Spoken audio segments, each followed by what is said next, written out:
What is something that instantly destroyed your life after doing it once? Foraging and picking mushrooms you cannot identify. It's really easy to do.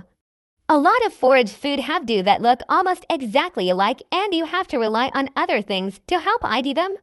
There is also a lot of forage foods that are completely safe to eat, but you have to process them first. Like, I forget which type of mushroom it is, but you can eat them. But in order to eat them safely, you have to boil, blanch them first, and then cook them again in whatever dish you're making. If you don't do that first step, they can make you really ill. Stomach cramps, nausea, vomiting, chills, the whole 9 yards. But if you boil them that first time, then they're perfectly fine. I mentioned the mushroom murders above, and the woman used death caps, which have several completely safe to, like gypsy mushrooms, button mushrooms, and puffball mushrooms, all of which are perfectly safe to eat. Some of them can even be eaten completely raw. As an older guy in the trades, fuck around with safety. I've seen enough people fuck their livelihood up by taking a stupid, unnecessary chance. It's always a shame when you hear of a young tradesperson die because you know they probably don't know better or didn't work with people who were teaching them how to do it safely. Number 1 rule is come home at the end of each day. My supervisor got pissed off at me because I refused to lift him up in the air on a pallet with a forklift to run Ethernet cable in the ceiling of a warehouse. I wouldn't have done it with a brand new forklift, but this one was very old and in poor condition too, with a very touchy, jerky clutch and brakes. I've run lots of cable in forklift baskets, but I told him I wasn't going up on a pallet. He angrily told me, fine, well, lift me up and I'll do it. I told him no, neither of us are going up on a pallet. He tells me, yes, you're going to do it. I stood my ground and told him, in fact, no, I'm not. And because I'd been working for the company long enough and knew my value, followed it up with, what are you going to do, fire me? We ended up borrowing a basket from somewhere, and a few minutes into using it, he was like, yeah, that pallet would have been a bad idea with this forklift. You never know. Standing your ground on legit safety issues might have saved lives. Reconnecting with people who were bad influences on you. You'd be surprised how quick one can return to their old ways. I messaged a friend from the old life. It was to messages before he was playing to remember things we did in our ignorant youth and asking me to confess we did things together. He never gave that stuff up and went far deeper. I regret those times. We grew up in filth and I've never looked back. He was so smart and he squandered it. You have to escape the ghosts who you were and embrace who you are now. Never let your past dictate your future. You can't drag them up. They just drag you down. Jumping into an unknown body of water head first. I was at a lake in Minnesota with a former partner at her family's property, and there were 2 docks you could hang out on. One was too shallow to dive, but the other was fine. Stupid me was hanging out and drinking and totally forgot I was on the shallow dock, dove head first, and totally hit my face on the lake bottom. Felt a crunch in my neck as well. I'm very fortunate all that happened was I bruised up my forehead a bit. I think about that moment often.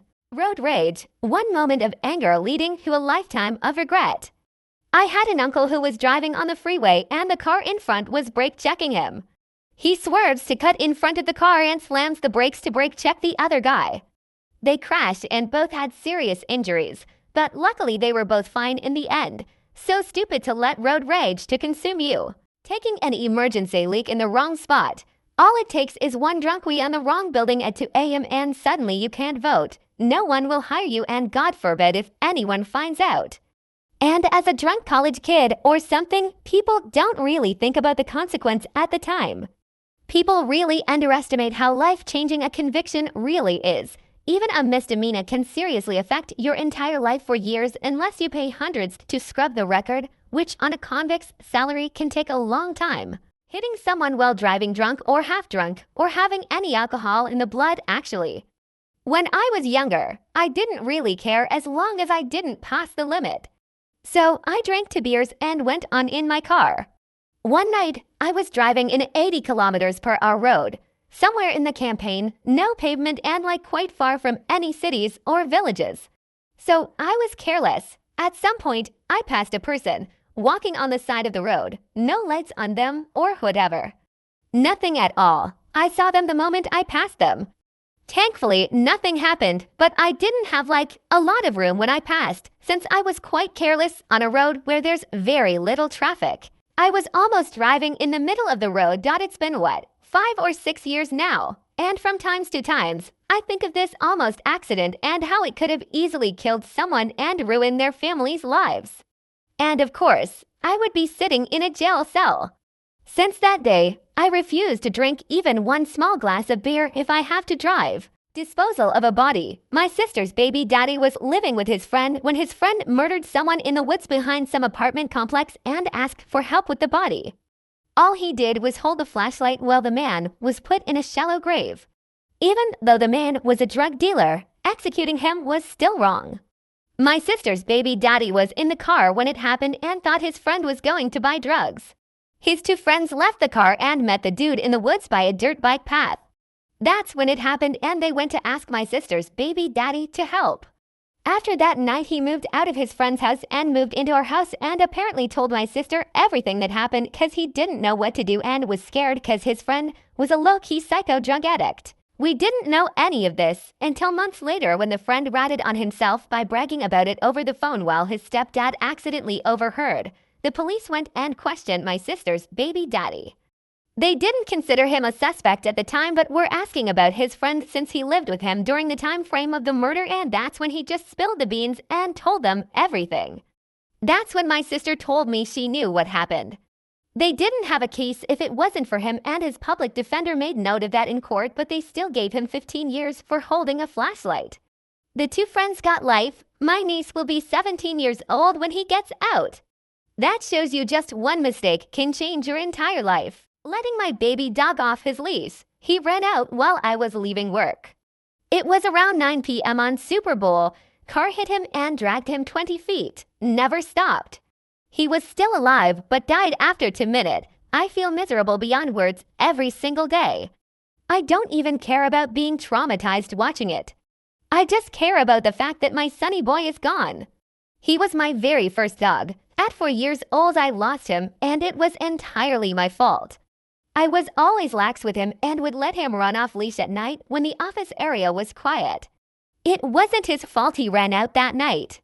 It was mine for letting him do it previously. Biggest price I'll ever have to pay.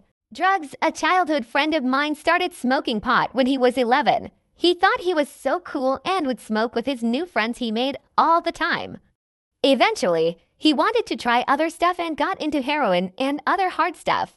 He dropped out of high school and worked odd jobs to support his habit. My friends and I tried to support him to get clean. He would go to rehab to ease our fears, but go right back to drugs when he thought we weren't paying attention. Everywhere his family kicked him out of the house, and he got a place with one of his pot buddies. That friend eventually cleaned up his life and moved out, leaving my friend to find his own place. He went to rehab for 6 months, and we had a big party to celebrate since he seemed to be taking it seriously. He left the party after stealing some of my video games so he could sell them to buy more heroin. We all wrote him off after that. Now he's on Facebook lamenting how he was abandoned by us and how he has no friends and lives in a bad apartment complex known for drugs and violent crimes. He never tries to reach out to us anymore and just cries on Facebook when he sees us do fun things without him. The last I heard about him, he got fired from being a dishwasher at a dive bar because he kept getting high on his shifts. I can definitely say opiates are evil, man. And I don't mean evil as in the devil, or religious, or whatever. I just mean evil as in once you take that first hit they will literally take over your mind, ruin your relationships and friendships, empty your bank account, etc., etc. I'm not here for pity. Like I said, I have some years of clean time now and luckily had a family that supported me and helped me. But man, it's messed up how many people get sucked into that life. No joke, I've lost multiple childhood friends to overdoses, and it just sucks they didn't even make it to 25 years old.